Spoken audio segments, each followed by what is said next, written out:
It's only been a week, and already there are key pieces to your fantasy team that are hurt, that are on the IR. Don't worry, we got you because we got waiver targets all over the field. Coming up next. It's about that time. Stoned on Sports. How's it going, everybody? You are tuned into Stoned on Sports Fantasy Football. My name is Matt. Got the awesome co-host Kyle here tonight. And that's right. We've got players dropping like flies. Jordan Love is hurt. Christian McCaffrey is hurt and maybe screwed over some of you who rostered him and didn't have Jordan Mason as the handcuff. You've got Puka going on IR. He's not going to be back until week 7. There's a lot going on. Football is a very short season. Every week matters. And we're here to help you out today. Kyle, how are you, buddy? Pretty good. Hope you're doing well. We got 8 guys, mix of a little bit of every position. Oh here. Shit, Captain Spock is back. Nice. Hell yes. How you been, Captain? We hope you've been doing well.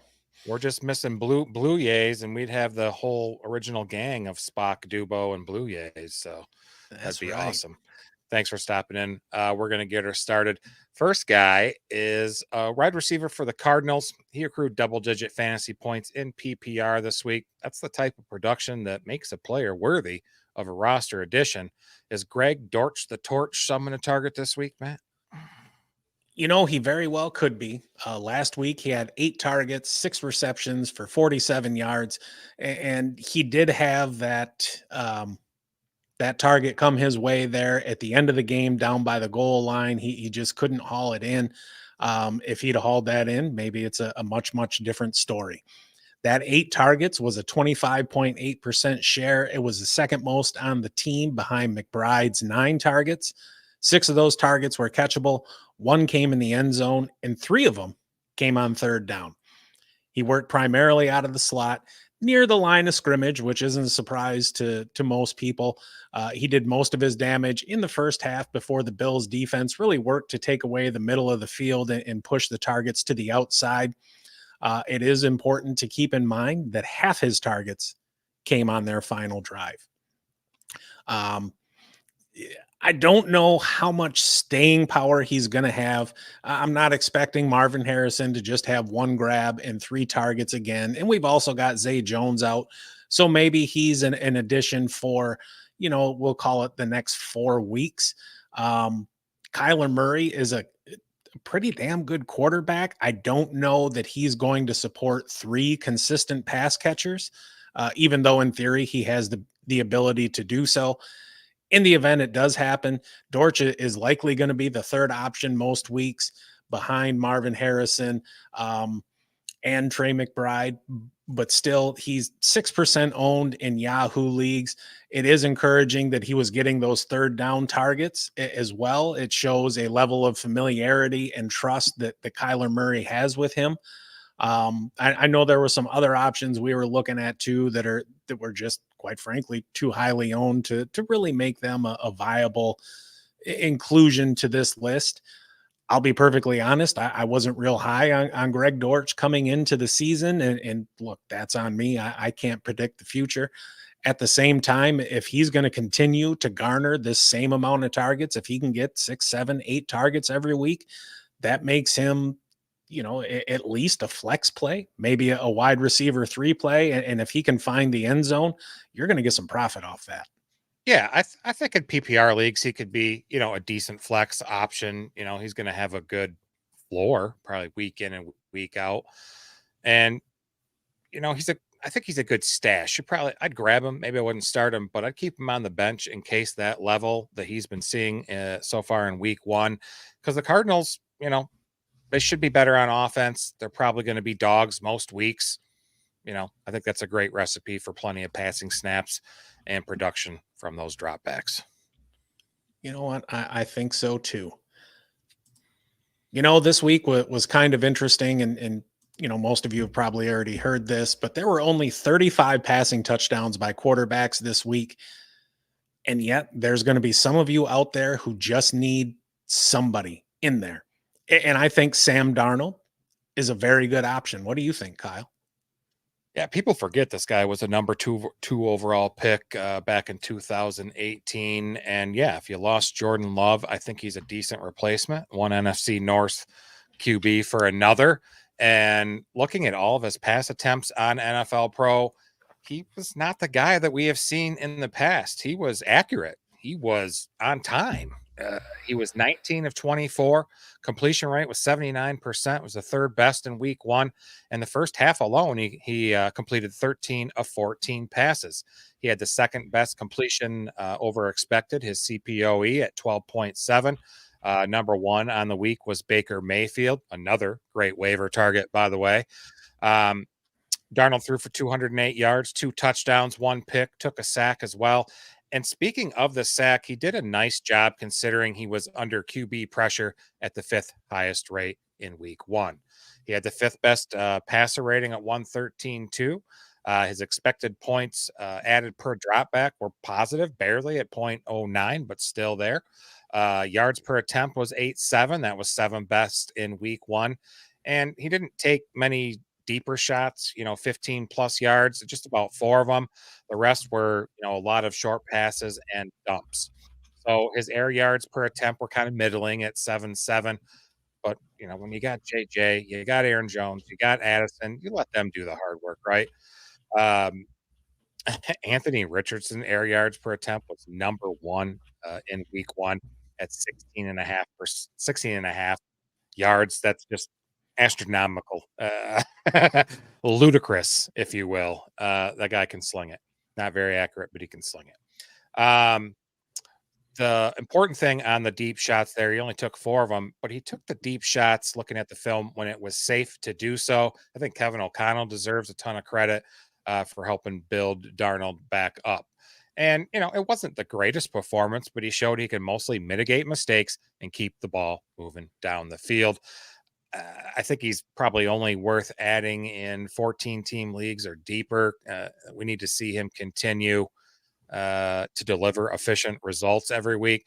And, there's an upside based on the Vikings roster. You aren't going to play him this week against the 49ers. I don't recommend that. But then after that, it's the Texans, Packers, and Jets.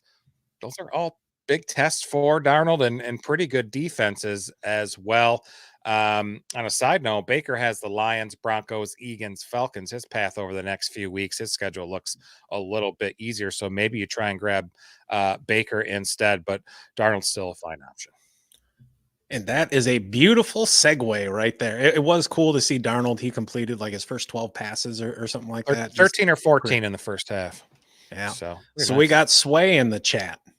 2 questions. Is Caleb droppable for Baker? And we'll start with that one. Kyle, what do you think?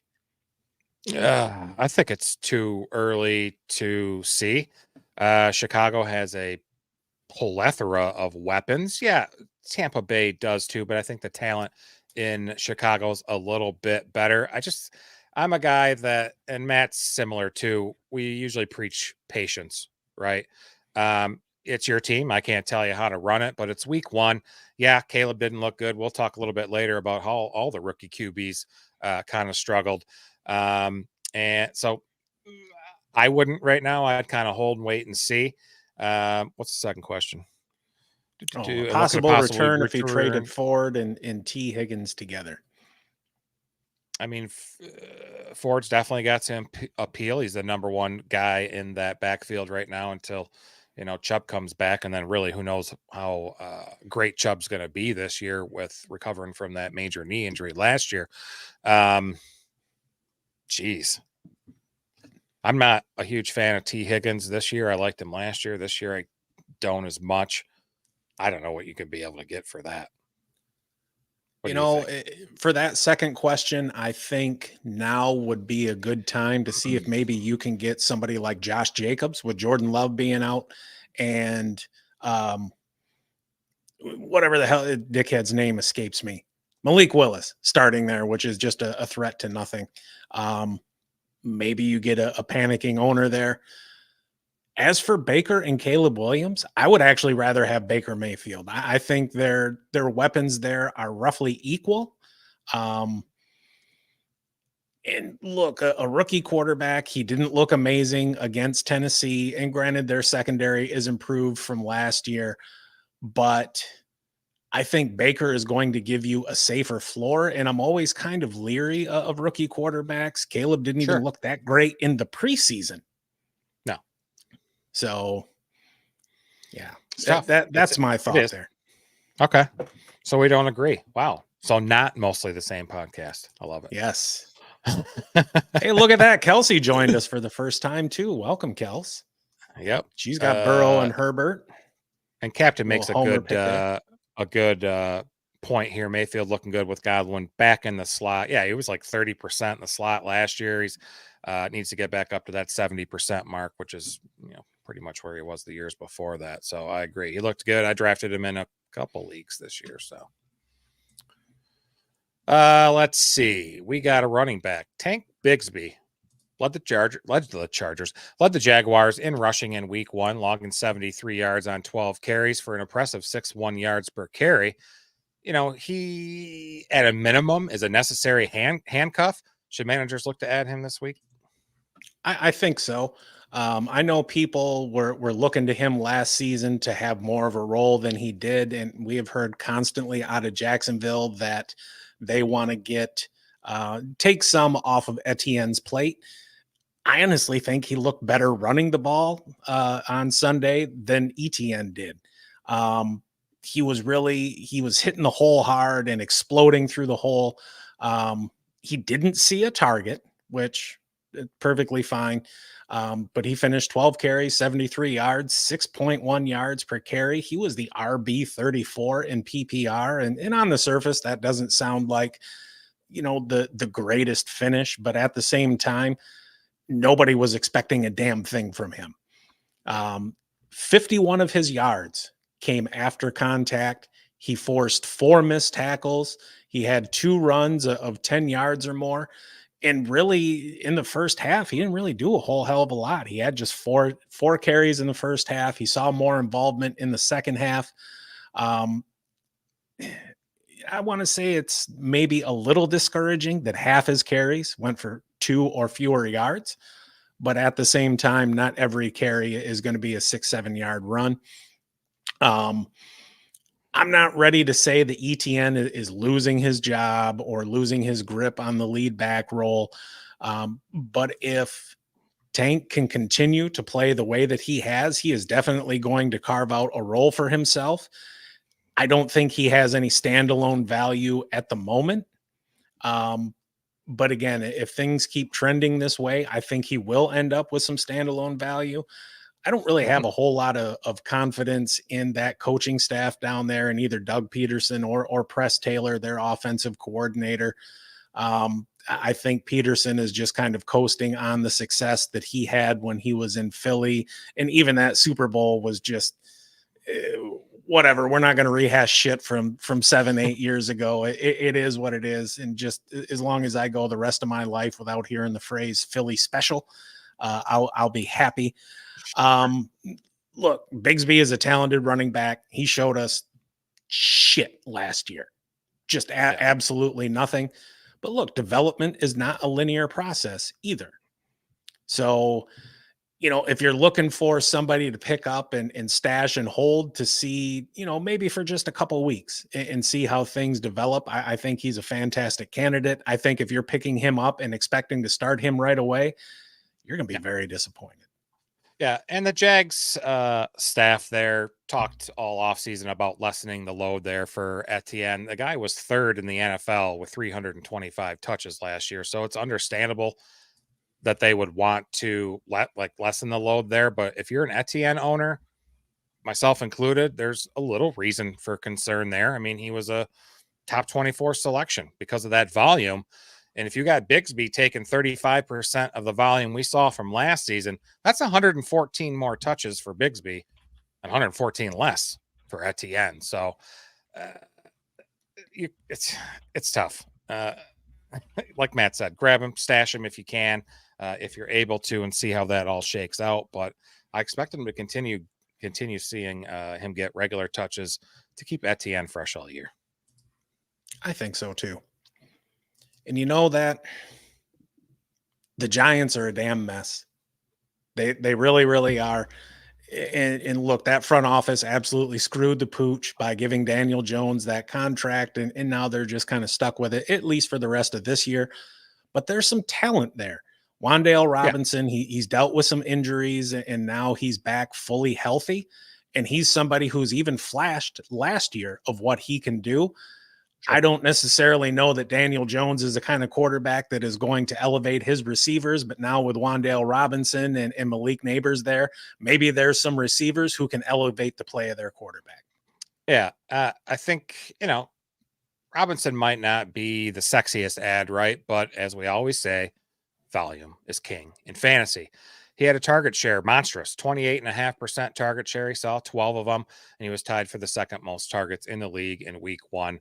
Everybody knows, I believe, that Cooper Kupp had 400 in week one, and he was leading the way. It was 21, but I'm being sarcastic. And he got that huge target share while only playing 67% of the Giants' snaps.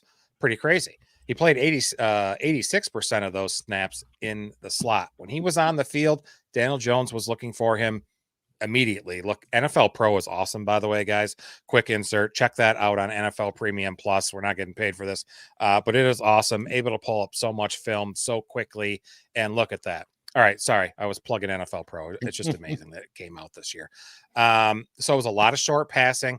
Robinson's ADOT was just 5.3 yards. His longest reception was just 14 yards. So everything was just a dink and dunk there.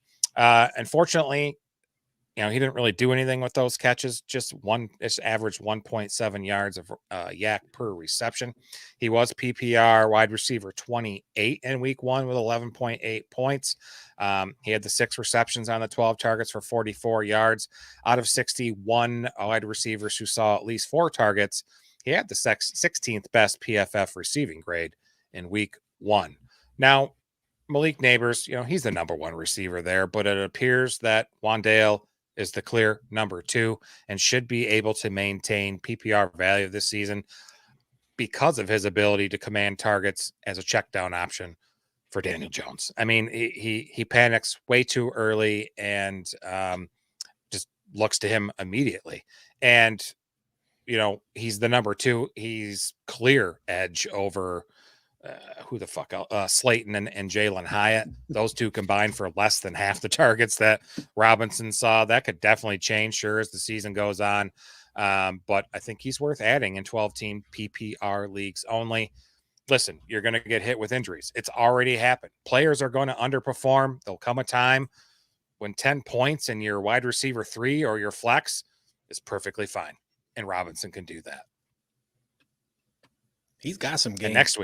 And next week, he's got Swiss cheese secondary against Washington this week. So I think he's an excellent flex option this week, if you're hurting. I think so, too. I'm even kind of I guess I have the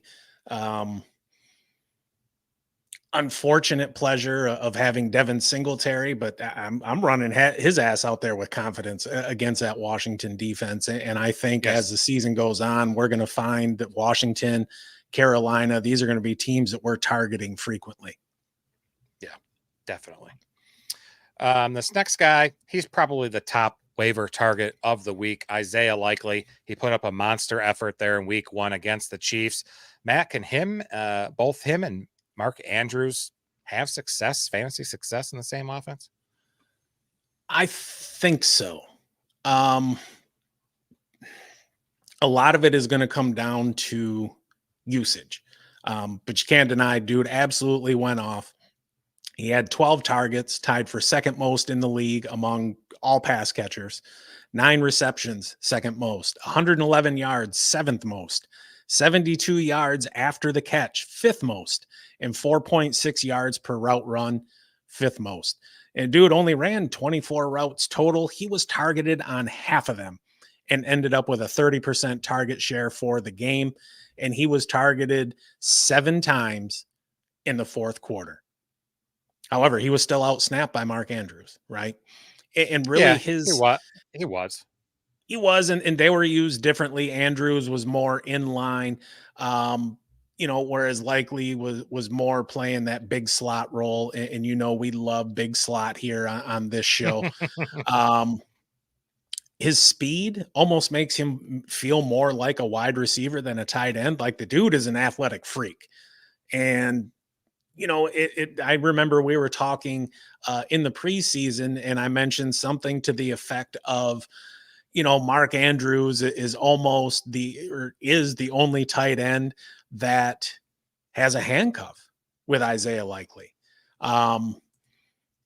I'm not ready to sound the alarm on Mandrews yet, but this is going to be a situation that you need to monitor if you've got him. I think Isiah Likely is going to be a thing all season long. And, outside of Zay Flowers, like, what pass catcher is going to garner any attention in that Baltimore offense? Not a soul. Yeah. Ain't nobody give two shits about Rashad Bateman and whatever other jabronis they're running out there, whose names escape me. And I know football pretty well. If I can't remember who in the hell's on your team, guess what? You don't matter. Yeah. But I think you're going to see a lot of both Mandrews and Likely on the field at the same time. Look, Mandrews, he had that car accident a couple of weeks ago, and just watching him, he didn't seem right. Yeah. It is what it is. But at the same time, like last year, we saw Likely coming, right? When Mandrews got hurt, Likely come in, filled in admirably. That offense didn't skip a beat. I think the only limiting factor, at least in that passing game, is Lamar Jackson. He's, nobody is going to confuse him for Patrick Mahomes or Joe Burrow or anything like that when it comes to him throwing the ball. But at the same time, when you get as much separation as Likely got, like, the dude was wide open all the time. Any competent NFL quarterback should be able to make those throws. Right. Except for Deshaun Watson, because he missed Amari Cooper a bunch. This week. And one game doesn't suddenly mean that Likely has, eclipsed Andrews there as the tight end to own. You look at the film. I watched a bunch of the pass attempts there for Baltimore, and it was clear the Chiefs made a huge emphasis on trying to stop Mandrews. They sent multiple defenders at him, and that's part of the reason why Likely was wide the fuck open. So if you're a man, so you lost Jake Ferguson, Matt, you're a manager needing a tight end, you're in a fab league, how much of your budget do you recommend spending on Likely in week two, this early? I think in order to get him, there's going to be people out there that spend half their budget. I think to get him. If you're not at least committing 33% on him, at least you're fucked. Yeah, you don't have a prayer. No, this coming from the guy that spent $99 on Jerome Ford. Hey, you know what? Listen, I was drunk and high. It didn't count. Okay. It was a good move. No, I mean, it was a good move. It was a shitty price to pay, but you know what? It is what it is. We got George Play here in the chat, though. He's got a question. Should he use his number one waiver? Jesus Christ. Should he use his number one waiver priority to pick up Bucky Irving? If so, should he drop Trey Benson or Blake Corum? I think... Yeah, I thought Corum was going to get some more usage on Sunday night. He did not. Yeah, and I think a lot of it too comes down to Blake Corum is not as good as Kyron Williams in pass pro, and with all the injuries to that line, like, look, Matty Stafford is tougher than a $3 steak, but he's also 870 years old. You don't want to subject him to any more of a beating than what he was already getting. I wouldn't read a whole lot into Corum's usage or lack of usage based on that one game. They're still working some things out. Sure. Bucky Irving,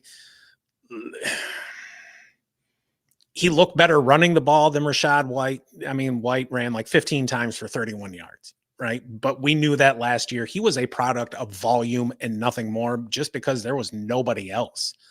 But he is dynamite coming out of the backfield. I think if Tampa Bay is smart, they'll continue to work Irving in for some of those, the tougher carries and stuff like that, and use White a little bit more sparingly in the run game. But at the same time, we're talking about one game here, folks. I don't know that I would use a number one waiver priority on Bucky Irving. I think I might hold on to it. And if it doesn't reset like that, I certainly understand the temptation, though. I may actually wait until waivers run and just see if nobody picked him up, and then you can get him for free. Yeah. That's a good deal. Everybody's quoting you. Captain Spock, 5-0 lineman, potentially out for the Rams this week. 3 out for sure. Yeah, it's going to be rough if you're Matt Stafford, for sure. What do we got next here? I don't know. Let me pull up my sheet. You know what? We're going to stick with the Ravens, and Harbaugh come out the other day. There was a lot of people concerned about Derrick Henry's usage, and Harbaugh basically come out and said, look, we didn't bring him here to give him 30 carries a game. Yeah. Period. Makes sense. He's older. He doesn't, and look at all the seasons he's had 350 carries over and over and over again. Like, that shit takes a toll on a body. In comes Justice Hill. He was used out of the backfield quite a bit. He was used as a runner as well. Are you looking to add him? Well, not to take away carries from Derrick Henry. He had one carry. One carry? Yeah. One carry for 3 yards. He makes his money. Justice Hill makes his money in the receiving game, right? He led all running backs with 8 targets in week 1, the second most receptions for running backs, and the third most receiving yards, 52 for running backs. And out of 63 running backs who saw at least one target, Justice Hill, third most pass routes run from the RB position. He was 23rd with 8.7 yards per reception, 14th in yak per reception with 9.7, which is why he looked so freaking electric on every target he received. He was 17th in yards per route run at 1.86, and his ADOT was -1. So he caught many of those balls behind the line of scrimmage, and he had the 16th best PFF receiving grade out of those. So Derrick Henry's the man. He's going to vulture many touchdowns from Hill, especially within positive game scripts. And with the Ravens currently, I checked out this afternoon, they're -9.5 versus the Raiders on DK for week 2. You could definitely see a positive game script making Justice Hill maybe kind of irrelevant should the Ravens lean in on the ground game. However, looking at some film, looking at some data, the O-line there for the Ravens struggled quite a bunch last week. The Ravens run block grade was in the bottom 10. The interior line looked, fragile and allowed the defense in the backfield really all game long. If this happens against the Ravens, they may need to go to the check down passing game, which then would benefit Justice Hill. I think he should definitely be added to your roster. We like good players in great offenses, and this guy qualifies for that. If he can run 20 routes a game, he'll have a chance for at least 5 targets, even if the Ravens are favorites in that game. It's a good ad, only 4% on. Jordan Mason's another good one. We're not going to talk about him tonight, but because when we were throwing this list together Sunday, all indications were that CMC was playing and he was good to go. But yet Jordan Mason was told on Friday that he was going to fucking play, which is some bullshit the NFL should investigate. Because this is my thought too, if you're going to tie betting in with NFL so much, this shit needs to be straight. That fucked me. I still won, but I mistakenly made a mistake and didn't handcuff CMC because I'm the worst fantasy football manager on the planet. Matt told me. But yeah, anyway, Justice Hill, good ad. I'm going to shut the fuck up now. What we've all been waiting for. Yeah. Another running back, actually, an ex-Raven. J.K. Dobbins is 1 year removed from that Achilles injury, 2 years removed from that ACL tear. Boy, did he look good. Why is he a good ad this week, Matt? And here on Stoned On Sports, we like to take care of our loyal listeners and talk about some folks from their team. And I know we got a Chargers fan there in the chat. So we'll show J.K. Dobbins a little bit of love, even though he went to Ohio State. He had 10 carries, 135 yards. He scored a touchdown. He also had 3 targets, 3 receptions for 4 yards. So he was doing a lot of work there as a receiver out of the backfield. He finished as the running back number 4, and this dude dominated the second half. He had a 46-yard run early in the third quarter. He scored his touchdown to open the fourth, and then he had a 61-yard run with about 4 minutes left in the game just to really just destroy any hope the Raiders had of coming back. He and Josh Jacobs were the only running backs with multiple runs over 20 yards. We know what this offense is going to be with Jim Harbaugh and Greg Roman there. And just if I'm a team and I know I want to be run heavy, is there anybody else you'd rather have at the helm of that offense than Greg Roman? Yeah. I mean, the dude is a master when it comes to designing running games. Gus Edwards is there. Obviously, he's going to have a role, even though he looked like ass. Dobbins, he doesn't have the explosiveness that he had in years past, but, Definitely destroying your slower. legs will do that to you. And you could see that, especially on that 61-yard run where, once he got about 30, 35 yards down the field, like he was running out of gas. His ass was sucking wind trying to get down there, and he got caught from behind. J.K. Dobbins 3 years ago doesn't get caught from behind. But guess what? I was a lot cooler than I am now 3 years ago. Shit happens. Time passes. We all deal with it, right? I am surprised that he is available in roughly half of Yahoo leagues, just given the uncertainty about who's going to be shouldering the load there with the Chargers. And we all knew coming into the season what kind of offense this was going to be. They do have Kamani Vidal there as well. He was inactive for the game, and there was some rumblings about him taking some third down work that just did not materialize. It's hard to contribute when your ass is in street clothes on the sideline. But at the same time, Dobbins looked pretty damn good. They've got, and they got Carolina coming up this week. So now I'm not necessarily saying I ain't saying he's going to average 13 a carry again, but there ain't no reason, even with, if he gets 10 to 12 touches, those are going to be very, very productive touches for him. And I think Gus Edwards will look a little bit better as well. But Gus, even last year when he was with Baltimore, was incredibly touchdown dependent. That's where all his fantasy value came from. I imagine it's going to be a similar story this year with Dobbins' ability to be a threat coming out of the backfield. I think he can be a higher end flex play at minimum, and I think he might sneak his way into RB2 territory. He could. I mean, that team runs the ball in huge quantities. Gus Edwards did have one more carry than Dobbins, but Dobbins played 33 snaps to Gus Edwards 24, and I think that gap will widen after this week. I think so too.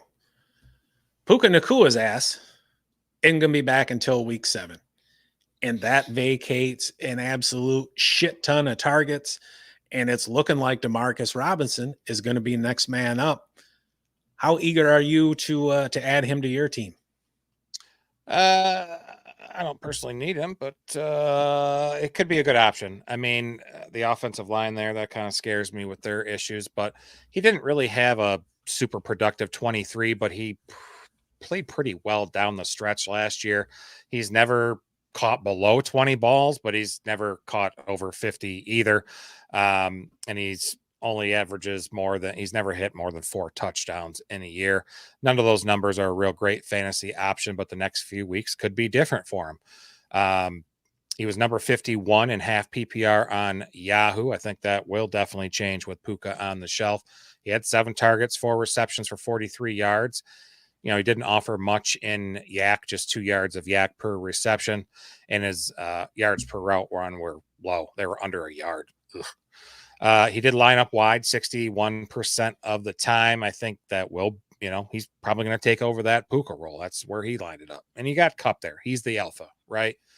And Tyler Johnson looked okay. He had the second best target to route ratio, seeing a target 21% of his routes. Robinson only saw just under 15% of his routes. So it's possible we see Johnson with a couple more targets in a full game. but a line of, 4 or 5 receptions, 70 yards, that puts you in a region of top 35 wide receiver. I think that makes Robinson a flex option in 12-team leagues. Of the pair, Robinson or Tyler Johnson, Robinson's my preferred waiver wire. He played more snaps. He ran more routes. And they got who they got this week? Arizona this week. Kind of vulnerable secondary. That was a team that gave up the 4th most passing yards per play in week 1. It's a great ad. Yeah, he is. And he's shown some flashes of competency. So, all right. All right. So some thoughts on that dynamic kickoff, interesting, and how it might help for fantasy. Returns were up, of course. We had the 1 kickoff return there, DJ Dallas. There was only 4 total kickoff returns for touchdowns all of last season, so that's kind of nice. There was 3 kickoff returns of at least 40 yards as well, and the average start for a drive was up a bit at 29.5. It was at 25 last year, and the scoring average was 45.5 points per game. That's the highest in week 1 since 2021. There's going to be some returners there that might end up helping in fantasy. See how that shakes out. Do you like that dynamic kickoff? I think the dynamic kickoff is phase 1 to eliminating the kickoff altogether, quite frankly. Could be. I guess. So they have the 20-yard landing zone. I don't really understand any incentive to just not kick it out of the back of the end zone. Yeah. The same way they've been doing. It goes on the 30 when they kick it out. Yeah. Yeah. And I think it was originally they had it slated to go to the 35. And they moved it back. Move it back move it to the 20, and then people will put shit in the landing zone. Yeah. It's all about, player safety, trying to reduce these high-speed collisions. And I get it. Yeah, I get it 100%. I think here within the next 5 years or so, you're just going to see teams take the ball at the 30, and that's it. And I really don't like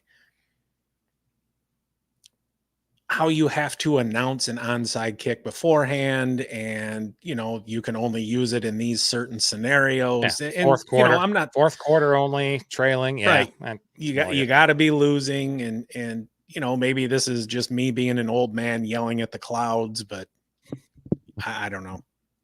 I always like the excitement of kickoff returns, and then now we get this. So some other thoughts, reactions. The rookie QBs really struggled, specifically Jaden Daniels, Caleb Williams, and Bo Nix. All rookie quarterbacks have growing pains. Jaden Daniels did, what do you have? He had 88 yards on the ground, but he had just 17 passes for 184 yards. The offense looked bad. They couldn't really extend drives. They converted just 2 of 8 on third downs. Caleb Williams didn't look that good. Bo Nix had 2 interceptions on throws. I don't know why he was even throwing. It was ugly. What do you think? Bo Nix throwing the ball 40 times is not a path to success for the Broncos. 42 times. Ridiculous. It's just not. Jaden Daniels for fantasy, he had those 2 running touchdowns. I'll take it. I've got him in a league, but at the same time, if I have Terry McLaurin, I'm concerned because everything he threw was right around the line of scrimmage. And right now he looks like a one read and run kind of guy. Caleb, we kind of touched on, we had, that question earlier about would you rather have him or Baker? And look, we've known for a few years now that Caleb Williams, whenever he came out, he was going to be the number 1 overall pick, and he could not ask for a better situation to be in. While DeAndre Swift isn't a game-breaking running back, he's fine. Roschon Johnson is fine. The receivers, I see Roma Dunze is dealing with a knee issue, an MCL sprain, PCL sprain, something like that. But Keenan Allen and DJ Moore are excellent options there. Cole Kmet, a very good tight end. But at the same time, we're talking about a rookie trigger man who had his struggles in the preseason against dudes who are detailing cars now. And now when the shit is real, we're seeing some of those same struggles. And I think there was just a little bit too much hype about him coming into the season. Yeah. Or, I He mean, just he may prove my ass wrong. And, by week 5, he's looking like a seasoned vet. Who the hell knows? Yeah. Yeah. He just did not look comfortable in that game. The Bears offense only had like 140 some yards on offense. It was ugly. It was ugly. So, yes, it was. Yes, it was. Speaking of some injuries, so we've talked about Puka and Jordan Love and CMC. It sucks that these top fantasy options are hurt. It sucks. The CMC thing was and stand by. Yes, Matic. We'll answer any question. We pride ourselves on answering any and all your questions, trades, roster management decisions, whatever you got, fire away. We will definitely. Every Tuesday and Thursday, we're here at 8 p.m. this week, talking fantasy football, man. And he moves. He's got a 12-team PPR. Richardson, ATN, JT. That's a nice running back pair there. Nico, Kupp, Ferguson, Amari Cooper. I am concerned about. Yes. Coleman. It's not led the team in targets. That was pretty damn nice there. Rico Dowdle, T-Law. He's got A.D. Mitchell, too. Yeah, I like this roster. I like it a lot, actually. Yeah, it is. So Colby, Bigsby, or Lazard? I guess I would jettison Corum if you really wanted one of those guys. You need a tight end, obviously, because Ferguson may or may not play. Yeah, and if you think back a couple of years ago, Tyler Higbee did some work in that Rams offense. Yeah. And I remember coming into draft season that next year and being high on him, and he did jack shit. But it is what it is. So I mean, I'd be cool with adding Parkinson, Tank Bigsby if you want a handcuff to Etienne, or somebody who down the line may have standalone value. I would take him more as a handcuffed. Alan Lazard played 100% of snaps and got some nice garbage time production.